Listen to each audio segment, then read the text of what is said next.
தொழிற்சங்கவாதியும் மானுட இயல் நிபுணத்துவம் பெற்றவருமான எழுத்தாளர் கவிஞர் MS ஞானானந்தம் அவர்களுடைய கோல்டன் விங்ஸ் என்கின்ற அதி அற்புதமான ஒரு நாவலை இங்கே வெளியிட்டு அமர்ந்திருக்கக்கூடிய தங்கவேல் ரத்னா பேராசிரியர் சுப்பிரமணியம் அவர்களே, வரவேற்பை ஆட்சி நல்ல விஷயம் அல்ல.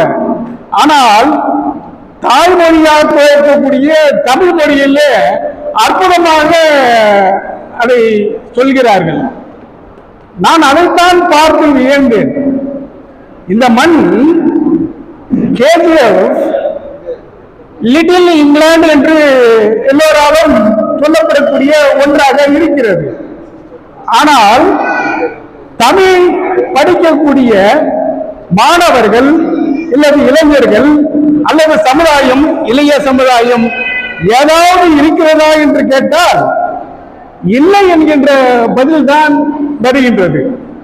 அதனால்தான் நம்முடைய மதிப்புக்குரிய ஐயா அவர்கள் கோல்டன் விங்ஸ் என்கின்ற ஆங்கிலத்திலே எழுதினால் அப்போதாவது மாணவர்களும் இளைஞர்களும் படிக்க மாட்டார்களா என்கின்ற ஒரு ஏக்கத்திலே அது எழுதியிருக்கிறார்கள்.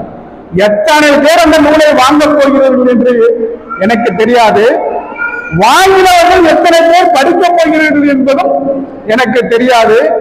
படித்துவிட்டு அதை நண்பர்களுக்கு எவ்வளவு பேர் கொண்டு செல்லப் போகிறார்கள் என்பதும் எனக்கு தெரியாது. ஆனால் ஒரு நம்பிக்கை மட்டும் எனக்கு இருக்கிறது. என்னவென்று சொன்னால், பின்னாலே உட்கார்ந்திருக்க வேண்டிய அந்த மாணவர்கள், மாணவிகள், இளைஞர்கள், அவர்களுக்காக மட்டுமே நான் என்னுடைய உரையை நான் அமைத்துக் கொள்கிறேன். காரணம், இந்த சமுதாயத்தினுடைய, இந்த மண்ணினுடைய, கேசப்பினுடைய வரலாற்றையும் கலாச்சாரத்தையும் ஐயா ஞானானந்தம் அவர்கள் கொண்டு சென்ற அந்த வெளிச்சத்திலே கொண்டு செல்லக்கூடிய பணி என்பது உங்களிடம் இருக்கிறது. நான் உண்மையிலேயே நான் ஒரு வரலாற்று மாணவன். டாக்டர் BR அம்பேத்கர் அவர்களுடைய படைப்புகளை முழுமையாக பார்த்தவன், படித்தவன். கார்ல் மார்க்சினுடைய நூல்களை எல்லாம் தேடி தேடி படித்தவன். ஆகவே ஒரு 3ஆம் வகுப்பு படித்த என்னுடைய தாயார் மட்டும் அது மிகச்சிறந்த பாராளுமன்றவாதிகள், மிகச்சிறந்த கல்வியாளர்கள், ஜவஹர்லால் நேரு யூனிவர்சிட்டியினுடைய பல்கலைக்கழகத்தை சேர்ந்தவர்கள் எல்லாம் எனக்கு அதில் அறிவுரை கொடுத்திருக்கிறார்கள். நான் எதற்காக இதை சொல்கிறேன் என்று சொன்னால், டாக்டர் BR அம்பேத்கர் அவர்கள் கற்ற அந்த கல்வி, PhD 3 PhD வாங்கியிருக்கிறார்கள். லண்டன் ஸ்கூல் ஆஃப் எக்கனாமிக்ஸ் வாங்கியிருக்கிறார்கள். அந்த கல்வியினால் இங்க இருக்கக்கூடிய எல்லாரையும் ஒரு மனிதர்களாக அல்லது ஒரு சிறந்த கல்வியாளராக, அவர் ஒரு சிறந்த கல்வியாளர். அவர் BA, LLB, BCom என்று இந்த அச்சுதை பார்த்தது பிறகுதான் எனக்கே தெரிந்தது.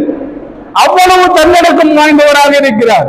ஒரு மனிதன் LLB சட்ட படிப்பை முடித்துவிட்டு கூட அதை வெளியேற மற்றவர்களுக்கு சொல்லாமல் ஒரு தன்னடக்கத்துடன் அதை அவர் இந்த நோட்டீஸில் பார்த்ததால் நான் தெரிந்து கொண்டேன்.